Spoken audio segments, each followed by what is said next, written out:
entertain anywhere in world football. On Sports Bang. Mondays to Fridays by 7:30 a.m. and by 6:30 p.m. every Monday and Tuesday on Splash 105.5 FM. Join us on the planet where sports lovers live. Sports Bang. Get the big picture. Get the whole story. We keep you sports on.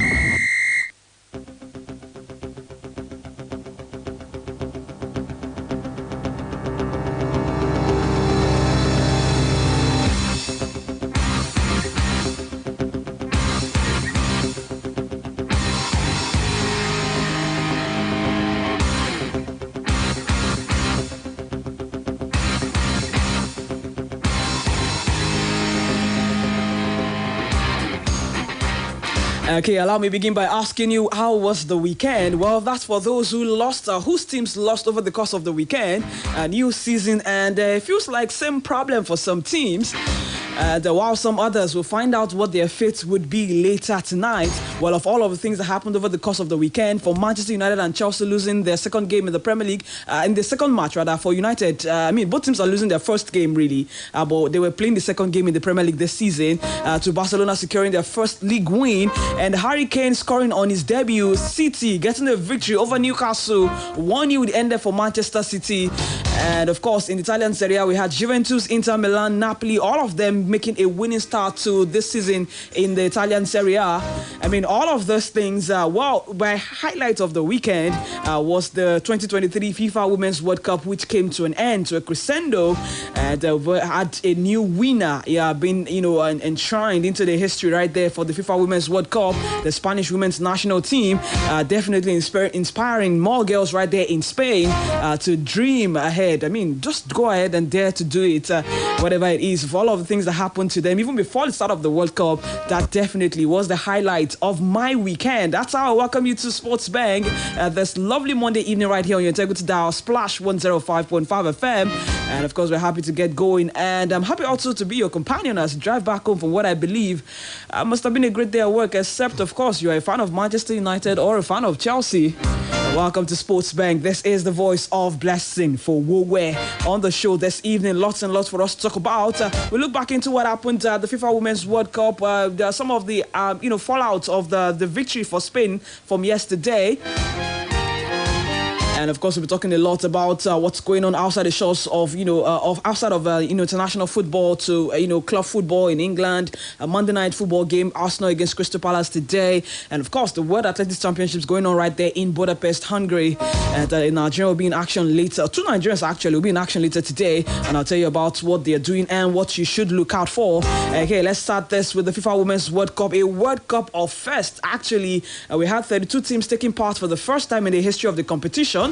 And also taking place in Australia and New Zealand. That's the first World Cup, the first time the Women's World Cup would be hosted in the Southern Hemisphere, and also the first Women's World Cup to be hosted by two nations. And it was only right that it would produce a first-time winner, a new winner, and that's in the Spanish women's national team.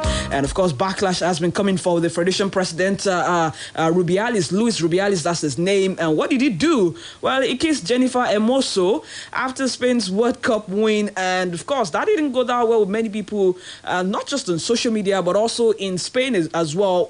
With many government officials, really giving him the backlash for that. Many people saying, that's very, very unprofessional, you want to say, especially on that kind of stage. Well, the Spanish Football Federation President Luis Rubiales has apologized for kissing Jenny Hermoso on the lips after Spain won the Women's World Cup. Rubiales kissed the Spain forward during the presentation ceremony following the team's 1-0 victory over England, and that was in Sunday's final. And Hermoso, speaking on Instagram, said, "I didn't like it." But then a statement was released later on our behalf, defending Rubiales. And later today, Rubiales said, and I quote, "I was completely wrong. I have to admit it. It was without bad intention at the time, with a lot of excitement. In the moment, we saw it as natural, but outside, a commotion has formed. I have to apologize, learn from this, and understand that when you are president, you have to be more careful." End of quote. there, and that was the apology that Luis Rubiales released earlier today. Rubiales has been criticized by some Spanish government ministers and also come under fire on social media. Spain's Equalities Minister Irene Montero said it's a form of sexual violence women suffer on a daily basis. And then she added that up to now it had been invincible and that it's something we can't normalize. We should not assume kissing without consent is something that happens. End of quote there, the words of Irene Montero, who is the Equalities Minister right there in Spain. And also Spain's Sports Minister Mikel Iceta, speaking with the Spanish public radio, also said it is unacceptable for Rubiales to kiss them. Also adding that the first time he has to do it is to give explanations and make apologies. It is the logical and reasonable thing to do. In a statement released by the Spanish Football Federation following the players' initial comments about disliking the kiss, and also said the moment was a natural gesture of affection. It was totally spontaneous, mutual gesture because of the intense joy that winning a World Cup brings. Now, that was a statement released on our behalf by the Spanish Federation's Twitter handle. Everyone, especially in Spain, the government officials have been calling for him to apologize. And now he has apologized because, I mean, they're coming on the back of, 15 players refusing to come to the World Cup, refusing to play for Spain because they had issues against their coach, Jorge Vidal, which the Federation really didn't do anything about. But all of that put behind them now, they can actually celebrate winning their first ever Women's World Cup title. And of course, my pick for the young player of the tournament, Salma Paraduelu. I mean, absolutely incredible performance the 19-year-old had at the tournament. And just so you know, just 3 years ago in 2019, she was at the European Youth Championships where she was competing as a quarter miler.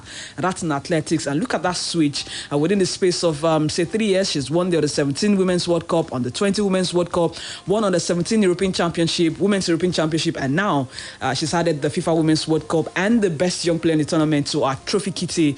Now, that's one trophy kitty that's going to be very, very long because she is very, very good. And we saw that from her performance at the tournament. But in case you're wondering what next for England and Sarina Vejman, she became the first coach to reach the Women's World Cup final with 2 nations in successive tournaments. And she's widely regarded as the best female coach in football at the moment. Well, it's no surprise that there are speculations surrounding her future. I mean, everyone is trying to get a piece of Sarina Vejman. She is probably the most in-demand coach, female women's coach at the moment. And of course, you can trust the Football Association to want to keep a tight fist around this woman who has been very, very, phenomenal for them. Remember, she led them to European Champions title just last year. And here she is, other nations wanting to get a bite out of Sarina Vejman. And the Football Association Chief Executive Mark Bollingham said it would be 100% reject. They would rather 100% reject any approaches coming from Vejman after she was listed as potential candidate to take over the vacant USA job. And the Dutch woman herself has said that she has no plans to leave England just yet. But of course, our contract will be running out in 2025, just before the next World Cup. And she wants to stay. She wants to be able to, chase more success with the English women's national team come 2027. Now, one of the most experienced players in that team, Barcelona's fullback Lucy Bronze, who is 31, she was playing in her 3rd World Cup and she missed out on the trophy once again. And then she was asked if she needed some time to decide her future, to which she firmly replied, "I am not retiring from England, if that's what you mean." Of course, she wants to continue and perhaps try again. But remember, after winning the Euro 2022 last year, Ellen White announced their retirement. Same with Jill Scott as well. Those players announced their retirement. I think that's where this question is coming for Lucy Bronze. And she says she wants to continue. But for how long? We do not know yet. But one thing is very certain. They're going to reveal in this performance that they've had, back to back, from last year winning European Championships to now getting to the finals of the Women's World Cup. They have to be really proud with how far they've come. And of course, hold their heads high because they did very, very well. Just in case you forgot, each player on the Spanish women's national team will be getting $270,000 from FIFA. The Lionesses will get $195,000 each. Spain will get $180,000 and Australia will get $165,000 each for each getting to that respective stages of the competition that they got to. And of course, for us in Nigeria, our girls will be getting $60,000 for making it to the round of 16. Okay, before we go on a very quick break on the show this evening, let's head straight to talk about the World Athletics Championship. Take a break from football. We'll return to football in a bit because there's still a lot more to talk about there. But in the World Athletics Championship, I call it the World Cup of Athletics here. We had the men's 100 meters finals yesterday, as in it was absolutely mind-blowing, the level of competition in that field. But at last, it was Noah Lyles who emerged 100-meter world champion for the first time. He's been talking tough before that race alongside his compatriot Fred Kelly, but it was Fred Kelly who failed to make it out of the semi-final pool to make to the final, and Noah Lyles, having to run against Ferdinand Omanyala, Seville Oblique, Leslie Tebogo, was able to get gold medal for the first time. And for reigning 200 meters African champion Leslie Tebogo, he followed Lyles closely to clinch silver and also emerge as the first ever African man to make the podium in the 100 meters at the World Championship. Of course, he improved on his impressive run in the semi-finals where he posted 9.98 to eventually get a personal best and national record of 9.88 seconds, which was just about enough for him to pick off silver in that one. And Great Britain's Zamel Hughes also clocked a time that was very identical to Tebogo, but he finished in third place and he got bronze at the end of the day. But speaking after that race, Leslie Tebogo says it simply shows that, becoming the first African man to get on the podium in 100 meters, that's at the World Championship, he says it shows that Africa is on the right path. Listen to him. I'm really happy for the medal, and the medal is just a bonus for us because the main goal was just to finish in the final. So this is a bonus for us and for the country. It really shows that the continent has a lot of potential. Looking at the likes of Ferdinand and Akani, for me, I really wanted them to have this medal before me, but by the grace of God, I got it first, and so that I can come up knowing that I have two African brothers who got this medal, and they really motivate me going forward. It really shows that the future, we are really going on the right track for the right reasons. It's really going to motivate us going for the 200 meters to keep pushing and keep pushing for that 200 meters. Again, that's Botswana's Leslie Tebogo there, who is looking forward to the 200 meters. He's just 19 years of age, and I remember seeing him at the Under-20 World Championship about 2 years ago. I also saw Udodi Onyuzurike in that tournament, and look at how far they've turned out. Unfortunately for Nigeria, we couldn't have Udodi right there in Budapest. Well, all the best to Tebogo in the 200 meters. Let's see how far it goes. And for Nigerians at Budapest, it wasn't a great day for Isebrume yesterday. She couldn't get she didn't get to finish on the podium to win a medal, but hey, she says she's really happy that she was able to compete regardless of how that ended for her. And we also had Games Discus Throw champion, Commonwealth Games Discus Throw champion Chioma Onyekwere, who missed out on the women's discus final as well. So far, it hasn't been really so good for Nigerians, there's no one yet to report a medal. But hey, today we have a chance with the 400 meters hurdle semi-finals at 6:33 p.m. Nigerian time. We have Ezekiel Nathaniel representing Nigeria in that one, and about 7:35 p.m. Nigerian time as well. We have the 100 meters semi-finals where Rosemary Chukwuma she has a chance to make it to the finals.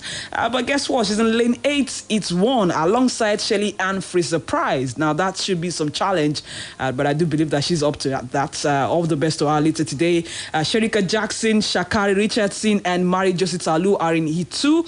Now this heat definitely will be flames, and I'm really looking forward to see Shakari Richardson shocking the entire field because I feel like she's been in great form since that suspension. It feels a lot like she's found her focus again, and she's been doing so well. So I'm looking forward to seeing her shock the entire field in this one. And in heat 3 of the semi-finals of the women's 100 meters, we have Dina Asher-Smith and Gina Bass in that one. Definitely going to be one to look forward to. And later today at 8:50 p.m. we'll have the finals. Hopefully we'll have Rosemary Chukwuma in that one representing Nigeria. Okay, we have to go on a very quick commercial break. Remember, we're live on YouTube where we're streaming. If you want to drop a comment, please go there and do make sure to subscribe as well while you are on our YouTube page. After this break, we'll continue. Keep it locked. It is Sports Bang. Bàbá, ẹ dákun a fẹ́ wọnú ẹgbẹ́ àgbà. Àìsàn abáàdì tí ń ṣọ̀rẹ́ mi. Ó ti lo gbogbo oògùn. Ó ní ọlọ́rìí fẹsẹ̀ létọ̀ọ́. Lóòótọ́ làwọn àìsàn afínní nàkànàkàn bẹ̀ tó jẹ́ pé tí wọ́n bá rọ́ọ̀lù yàn pẹ́rẹ́ fúnra oníkọ́ ní ọ̀fẹ́ máa fẹnu ara rẹ̀ pẹ́kú. Aṣíwájú elégbòogi herbal therapy lọ́nà àbáyọ bírú ẹ̀ bá ṣẹlẹ̀ mọ́ wulẹ̀ po kámbáàdì mu nítorí àìsàn tí òjú tásíwájú elégbòogi ó tán pẹ́pẹ́ dànù. àwọn irinṣẹ́ àgbàlódé ló ṣe ti kalẹ̀ yìí tí wọ́n kọ́kọ́ fi ṣàyẹ̀wò kí wọ́n lè mọ tó ń ṣẹlẹ̀ lágọ̀ọ́ ara gan lábẹ́ ìdarí akọ́ṣẹ́mọṣẹ́ medical consultant tó dúró tán. gbàgàdà lọ́fíìsì wá sí dàálẹ̀ látago 9 àárọ̀ sí 6 àrọ̀lẹ́ lọ́jọ́ monday sí friday aago 9 àárọ̀ sí 3 ọ̀sán ni lọ́jọ́ saturday 49 sango ui road beside fat oil filling station opposite sango police station ìbàdàn.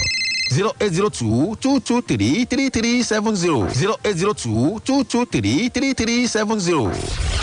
ẹ dúró gbé gbogbo ẹ̀sán tí ń jẹ kòbókò lọ́wọ́ aṣíwájú elégbòogi herbal therapy. Here you go, dear. Mom, you didn't add milk. No need to. Taste it and see why. Wow, but how? Is it milky?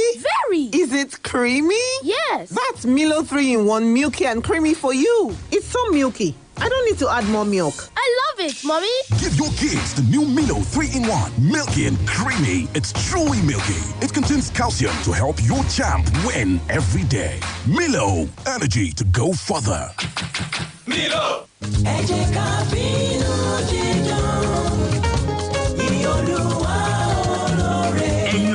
Nítorí tó ṣeun táànù rẹ̀ dúró láíláí ìjọ àtayọ̀ láò fi gbé olúwa ga fún ti pọ̀pọ̀ ṣìṣẹ́ 60 ọdún 60 years ti ìjọ onítẹ̀bọmi Malete Baptist Church Cathedral Thanksgiving 60 ọdún ìyípadà ọ̀tun àtórí ọ̀fẹ́ aláìlópin pẹ̀lú ìtọ́ni ẹ̀mí mímọ́ lábẹ́ ìdarí Reverend Dr. Edward Kẹ́hìndé Àlàbí ọjọ́ ìsinmi Sunday 20 oṣù kẹjọ ọdún yìí 28 August lẹ́tọ̀ àjọ̀dún máa gbìnàyà pẹ̀lú ìpàtẹ orin ìyìn choir concert láago 9 òwúrọ̀ 9 a.m. Monday 21 nígbàkejì ààrẹ ti ìjọ onítẹ̀bọmi Nàìjíríà Reverend Dr. Dixon Madogwe máa gbé ìdánilẹ́kọ̀ọ́ kalẹ̀ bọ́ọ̀lù ọlọ́rẹ̀ẹ́sọ̀rẹ́ ní tọjọ́ ìṣẹ́gun Tuesday Wednesday ní àkàṣe ìsìn ìfi òróró yani sí mímọ́ àwọn akọni nínú ìrìn àjò ni ó máa gba àmì ẹ̀yẹ lọ́jọ́bọ̀ Thursday ààrẹ ìjọ onítẹ̀bọmi ti Nàìjíríà Reverend Dr. Israel Adélani Àkànjí ní àlejò pàtàkì tí ó tún máa fi ọ̀rọ̀ Ọlọ́run bọ̀ wá ní Sunday 27 tí í ṣe àṣekágbá ìsìn ìdúpẹ́ àti ṣíṣe àwọn àkànṣe iṣẹ́ tá a ti parí nínú ìjọ Malete Baptist Church Cathedral of Thanksgiving ní Challenge nílùú Ìbàdàn láago 9 òwúrọ̀ ẹ̀yin náà darapọ̀ mọ́ wa kájọ fi ẹ̀mí ìmoore hàn sí adẹ́dàá a ó máa retí yín o. Splash FM 105.5.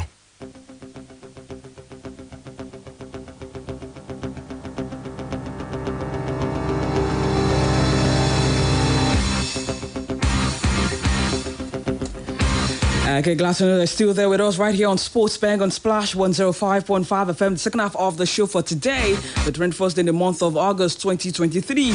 Blessing Fowowe here on duty this evening. They're trying to be your company as you drive back home from what has been a productive day, I like to believe.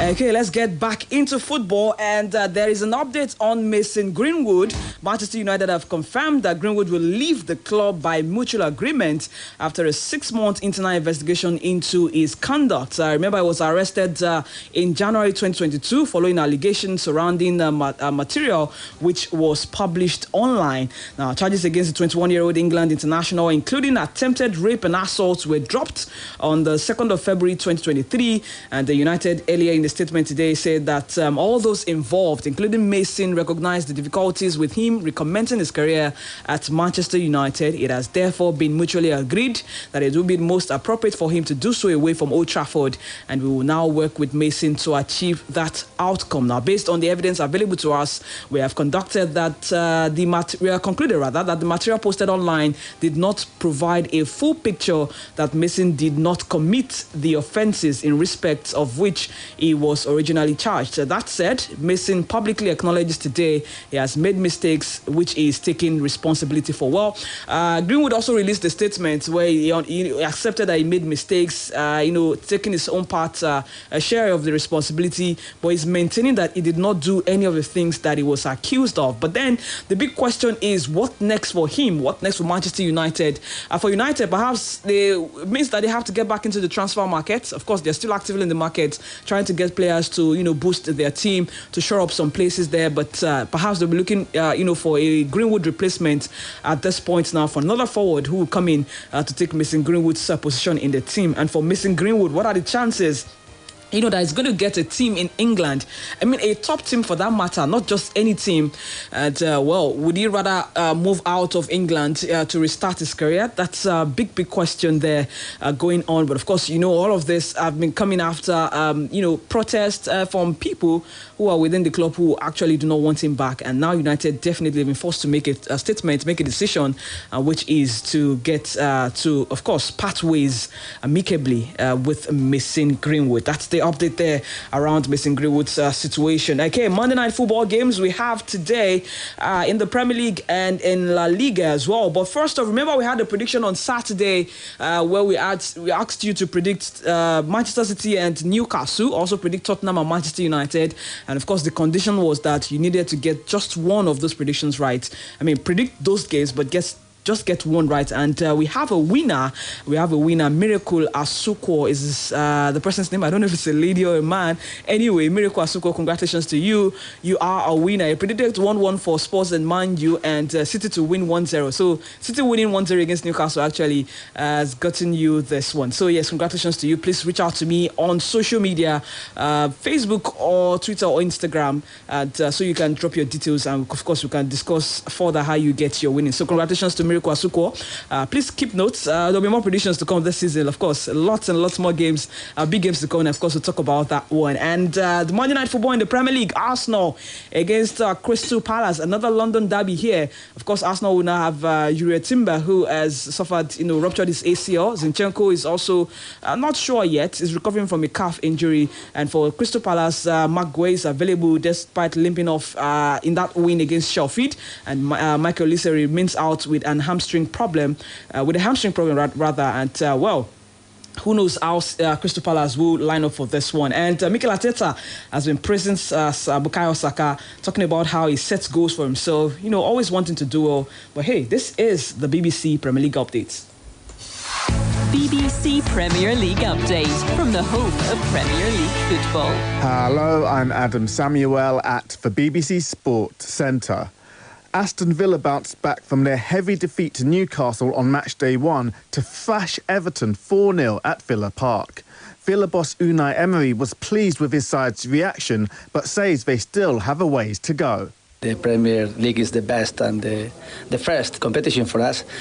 And of course, after our match last week in Newcastle, we needed to react like we did. But it's not enough at the moment, because after 2 matches, we only have three points, and we have to react like we did today, still going ahead and going forward.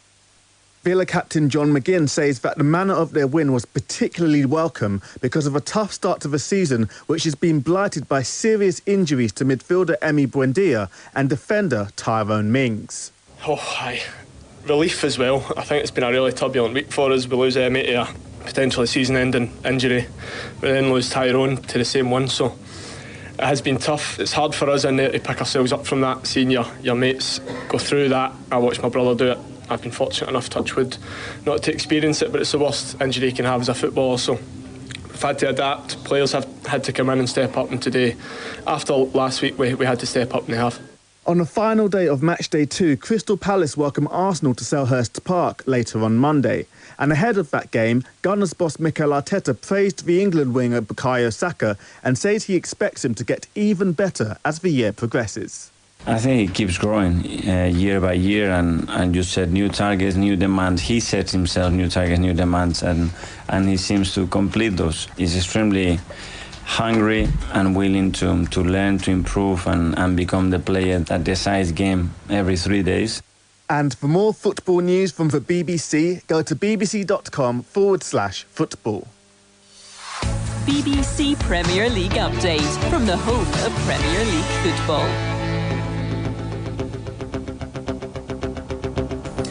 Okay, welcome back from that break with our partners at the BBC for the BBC Premier League update. Crystal Palace and Arsenal, that will be at 8 p.m. Nigerian time. Unfortunately, I don't have odds for this game, and I'm not planning to give any odds whatsoever. I mean, the one Femaiti to give us at the weekend, Manchester City spoiled the ticket. Unfortunately, anyway, I'm going to leave the odds to Femaiti to keep trying until he gets one right, until one hits, it's the post. Anyway, to other games in Monday Night Football, in Italian Serie A, we have Torino against Cagliari. That game is on as we speak. 64 minutes gone already. It is goalless, and we have Bologna against AC Milan. That will be at 8 p.m. I guess. Yes. Also in the Spanish La Liga, Alaves and Sevilla.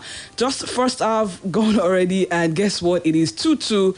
I mean, if you have gone for over 3.5, who knows? Maybe this ticket will have gone in for you. Anyway, still plenty more football to be played in that one. You can also guess perhaps there'll be more goals to come as well. And we have Granada against Rayo Vallecano. That will be other game in the Spanish La Liga as well today. That's for Monday Night Football games. And just a little bit of transfer before we leave the show today. Atletico Madrid have announced the signing of Spanish-born Nigerian striker Samuel Omorodion from Granada. Omorodion has signed a 5-year contract that will run until 2028. He's 19-year-old. He was born in Melilla, Spain, to Nigerian parents, and is eligible to play for Spain and also to play for Nigeria. But at the moment, he's playing for the Spanish under-19 national team. Anyway, let's see how he does with Atletico Madrid there. But congratulations to him there signing that contract there. And final strike on the show this evening. Liverpool has said that they're going to appeal Alexis McAllister's red card in the 3-1 Premier League victory over Bournemouth. He's facing a 3-game suspension after he clipped Ryan Christie's foot in the 58th minute at Anfield on Saturday. But Jurgen Klopp said it was harsh and that his side have been punished enough by the dismissal. I understand where it's coming from. It has midfield problems there. Losing another midfielder will not be a good look for him. But let's see how far they go with this appeal against that red card. I've got to leave the studio right now. Thank you for being a part of Sports Bank. Join us again tomorrow at 7:30 in the morning for another brand new edition of the show. I am Blessing Fowowe. Au revoir. Splash FM 105.5. As a mom preparing for a big family party, what's the right soup that goes well with Golden Penny Semovita? A, Eforiru. B, me and Taushe. C, Oha. D, all of the above. All of the above. Final answer? Final answer. Correct. Yes, Golden Penny Semovita is my soup's first choice. Made with premium wheat and enriched with vitamins. It's the right combo for Nigerian soups. Golden Penny Semovita, my soup's first choice.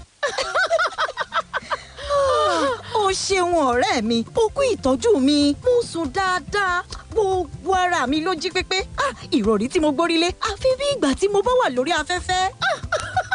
Àtótónu rẹ̀ pọ̀ ọ̀rẹ́ mi. A kì í dúpẹ́ ara ẹni. Ìrọ̀rí Muka dá yàtọ̀ nínú gbogbo ìrọ̀rí. Eléyìí ni wọ́n ń pè ní Crown Anti-Allergy. Oorun àlàáfíà sòsẹ́ni lórí rẹ̀. Ó tó kémi náà wá wọ̀rọ̀ kò fi ṣàdá kí n pààrọ̀ ìrọ̀rí mi. Ó tọjọ́ mẹ́ta. Bẹ́ẹ̀ ni o, àwọn dókítà tiẹ̀ sọ wípé a ní láti máa pààrọ̀ ìrọ̀rí wa láàárín ọdún kan sí méjì. Lóòótọ́. Bẹ́ẹ̀ ni ọ̀rẹ́ mi. Ó tún gbà wo tó ti pààrọ̀ ìrọ̀rí rẹ. Ra ìrọ̀rí Muka kó o sorun àlàáfíà. Muka, à ń fi ìdẹ̀ra kún ìgbésí ayé ènìyàn. Our bride, you may please sign the marriage certificate. It's not working. This pen is not working.